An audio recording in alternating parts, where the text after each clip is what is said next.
Friends, welcome to my channel. ఈ రోజు వచ్చేసేసి నా కర్రీ అయితే గుత్తి వంకాయ కర్రీ చేస్తున్నాను. సో ఇంకా దానికి కావాల్సిన విధంగా అయితే నేనైతే ఫస్ట్ ఒక స్టవ్ ఆన్ చేసుకొని ప్యాన్ పెట్టుకొని నువ్వులైతే వేసేసుకొని కొన్ని పళ్ళు అయితే వేయించేసుకొని పక్కన పెట్టుకున్నాను.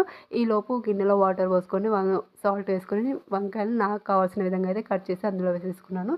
సో ఇంకో మిక్సీ గిన్నె వేసుకొని మనం వేయించుకున్న నువ్వులు పల్లీలు అదేవిధంగా అందులో కావాల్సినంత కారం కావాల్సినంత ఉప్పు అయితే వేసేసుకొని పైన పేస్ట్ లాగా చేసేసుకున్నాను. ఇంకా మళ్ళీ ఒక గిన్నె పెట్టుకొని స్టవ్ మీద ఆయిల్ పోసుకొని జీలకర్ర వేసుకొని సన్నగా తరిగిన ఉల్లిపాయలు అయితే వేసుకొని అల్లం వెల్లుల్లి పేస్ట్ వేసుకొని పసుపు వేసుకున్నాను.